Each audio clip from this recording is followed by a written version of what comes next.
जय श्री गणेश। नमस्कार, मैं आचार्य संजय द्विवेदी। मेरे समस्त प्रबुद्ध दर्शकों का मेरे चैनल पर हार्दिक स्वागत है।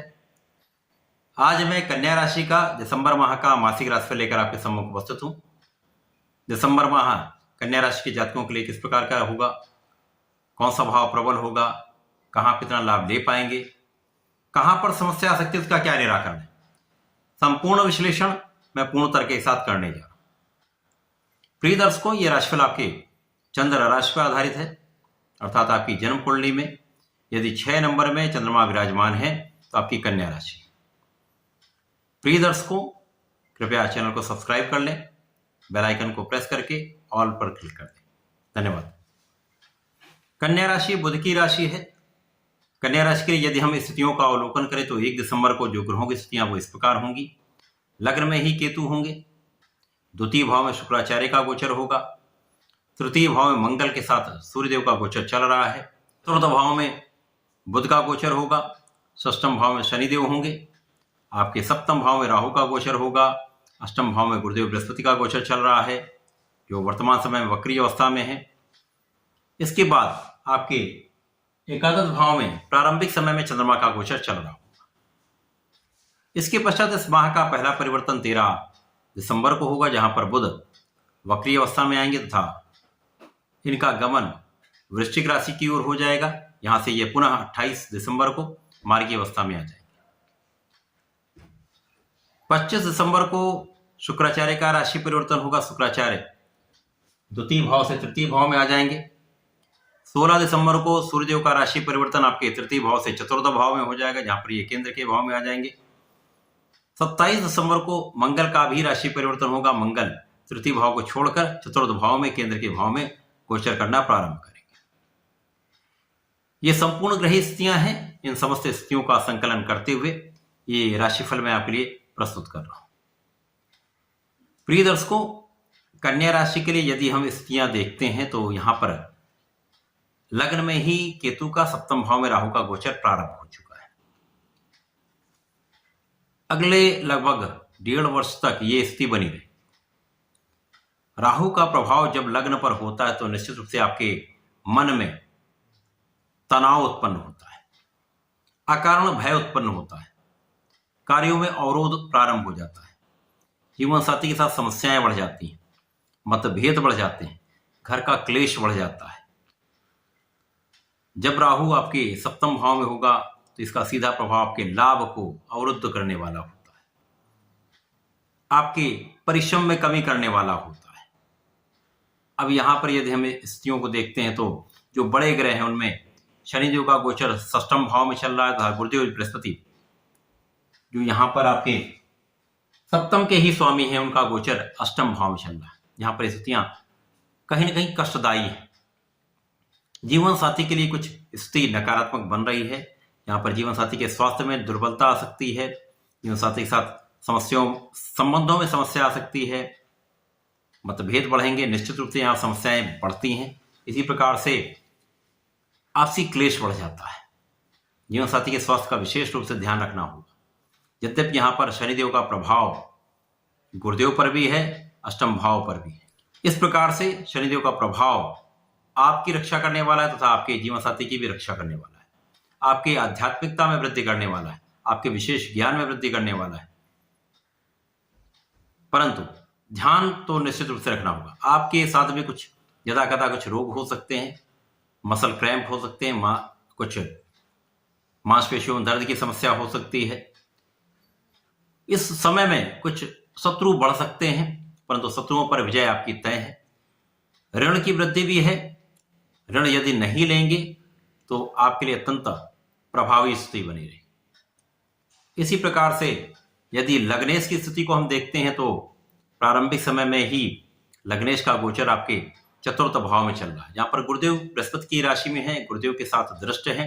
यद्यपि यहाँ पर गुरुदेव की स्थिति उतनी अच्छी नहीं है, परंतु गुरुदेव एक सौम्य ग्रह है, एक अशुभ प्रभाव देने वाले ग्रह हैं। यहाँ पर ये मित्र की राशि में है तो कहीं ना कहीं से यहाँ पर आपके सुखों को बढ़ाने वाले होंगे। माता पिता के साथ संबंध अच्छे रहेंगे, माता पिता के सुखों में वृद्धि होगी, आप भी सुख साधन का उपार्जन करेंगे, परंतु सुखों का उतना उपभोग व्यक्ति नहीं कर पाता है सुखों के रहते हुए भी। यहाँ पर निश्चित रूप से आपके कार्यक्षेत्र की प्रगति होनी तय है। कार्यक्षेत्र में आप एक अच्छा कार्य करने वाले हैं, क्योंकि यहाँ पर आपके ज्ञान में भी वृद्धि होगी, आपके बुद्धि में भी प्रबल रूप से विस्तार हो रहा है, बुद्धि अत्यंत कुशाग्र रहेगी, जिसके कारण आप सोच विचार कर कार्य करेंगे। अच्छा कार्य करने के कारण आपको सफलता भी निश्चित रूप से मिलेगी। लग्न और कार्यक्षेत्र के स्वामी होकर बुध जब आपके चतुर्थ भाव में होंगे तो आपके कार्यक्षेत्र को बढ़ाने वाला कार्य होगा। निश्चित रूप से यहाँ पर आपका कार्यक्षेत्र विस्तार लेगा, कार्यक्षेत्र में प्रगति अवश्य होगी। शुक्राचार्य का सबसे अच्छा यहाँ परिवर्तन आपके लिए विशेष रूप से धनदायी हो रहा है, विशेष रूप से लाभदायी हो रहा है। यहाँ पर गुरुदेव बृहस्पति तथा शुक्राचार्य का आपसी संबंध भी बनेगा, जहां पर धैर्य भी होगा आपके अंदर। धन लाभ की 100% यहाँ पर योग बन रहे हैं। विशेष रूप से परिवार संपत्ति से आपको लाभ मिलेगा, परिवार के सदस्यों से आपको लाभ मिलेगा। धन की स्थिति बहुत अच्छी रहने वाली। दिसंबर माह में प्रबल रूप से आपको धन लाभ हो रहा है, परिवार का पूर्ण सहयोग आपको प्राप्त हो रहा है।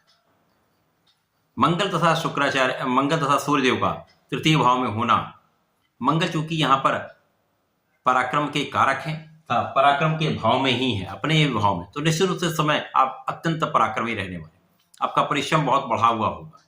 इस परिश्रम के कारण तथा सूर्यदेव के प्रभाव के कारण निश्चित रूप से आपके भाग्य में प्रगति होगी, भाग्य बढ़ जाएगा, जिसके कारण आपको लाभ भी मिलेगा।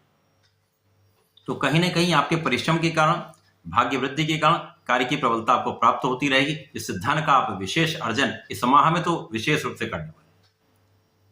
अब सूर्यदेव चूंकि यहाँ पर द्वादश के स्वामी हैं, तो घर से दूर रहकर व्यक्ति अच्छा कार्य करता है, प्रगति करता है, या देश से संबंधित होकर जो लोग कार्य कर रहे हैं उनके लिए विशेष अवसर प्राप्त होंगे, विशेष लाभ मिलता है।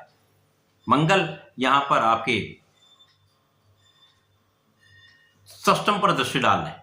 यहाँ पर आपको किसी को धन देने से बचना होगा। निश्चित रूप से यदि आप इस समय धन किसी को दे देते हैं तो उस धन की वापसी संभव नहीं। यहाँ पर बहुत कुछ समस्याओं से आप बचेंगे, अवरोधों से बचेंगे। मंगल शनि का संबंध आपके शत्रुओं पर संपूर्ण विजय प्राप्त करा देगा। कानूनी समस्याओं में आपकी विजय हो। इसी प्रकार से कार्यक्षेत्र की विशेष उन्नति का समय, प्रगति का समय, भाग्य का संपूर्ण साथ मिल जाएगा। जो कार्य बनने लगते हैं, शासन प्रशासन का पूर्ण सहयोग मिलने लगता है। शासन प्रशासनिक कार्यों में आपको संपूर्ण लाभ की स्थिति बन जाती है। सूर्य जब चतुर्थ भाव में आ जाएंगे तो यहाँ पर आपके कार्यक्षेत्र को बढ़ा देंगे, कार्यक्षेत्र की प्रगति निश्चित हो जाएगी। यहाँ पर शासन प्रशासन में रहकर यहाँ विशेष रूप से लाभकारी स्थिति बनेगी। उच्चाधिकारियों का पूर्ण सहयोग प्राप्त होगा, माता पिता का सहयोग प्राप्त होगा। माता का स्वास्थ्य कुछ निर्बल हो सकता है, यहाँ ध्यान देने की आवश्यकता होगी, लेकिन आपके जीवन में प्रगति अवश्य होगी, आपके सुखों में वृद्धि अवश्य होगी। शुक्राचार्य भी यहाँ पर राशि परिवर्तन करके तृतीय भाव में जाएंगे। मंगल शुक्र का संबंध कहीं ना कहीं एक भटकाव वाला होता है। यहाँ पर तृतीय भाव में होगा तो निश्चित रूप से कुछ मन में भटकाव की स्थिति बनती है। इस भटकाव से आपको बचना होगा, अपने मन को प्रबल करना होगा। आत्मबल को प्रबल कर लेंगे तो समस्याओं से निकल जाएंगे।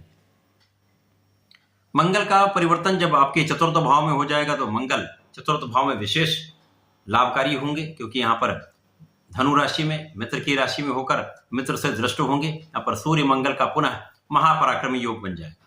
ये महापराक्रमी योग आपके पराक्रम से, आपकी क्षमता से, आपकी योग्यता से, आपके कार्य क्षेत्र में आपको संपूर्ण लाभ देने वाला है, प्रगति कराने वाला है, पदोन्नति कराने वाला है, व्यापार का विस्तार करने वाला है, तथा विशेष रूप से धन का लाभ कराने वाला है। बुध वक्री होकर जब पुनः मार्गी होंगे तो चतुर्थ भाव में वापसी करेंगे। चतुर्थ भाव में जब वापसी करेंगे तो यहाँ से प्रबल रूप से आपके कार्यक्षेत्र का व्यापार का विस्तार प्रारंभ हो जाएगा, संपूर्ण लाभ लेना प्रारंभ कर देंगे। यद्यपि यहाँ पर आपके जीवन में आपके मानसिक द्वंद्व बने रहेंगे, शारीरिक मानसिक समस्याएं बनी रहेंगी, जीवन साथी के साथ अवरोध समस्याएं बनी रहेंगी। इन पर विशेष रूप से आपको ध्यान देना होगा। दिसंबर माह में लाभ की स्थिति बन रही है, धन की स्थिति बन रही है, कार्यक्षेत्र में प्रगति की स्थिति बन रही है, परंतु आपकी मानसिक समस्याएं बनी रहेंगी। यहाँ पर आपको नियमित रूप से भगवान संकट मोचन की शरण में रहकर हनुमान चालीसा करना चाहिए। सुंदरकांड का पाठ यदि प्रत्येक मंगलवार को संकल्प लेके करते हैं तो आपके संकट कट जाएंगे, समस्याएं दूर हो जाएंगी, बहुत सारे अवरोध दूर हो जाएंगे। जो क्लेश की स्थिति है वो भी दूर होने लगी। तो ऐसा करके इसका लाभ लें। धन्यवाद, नमस्कार।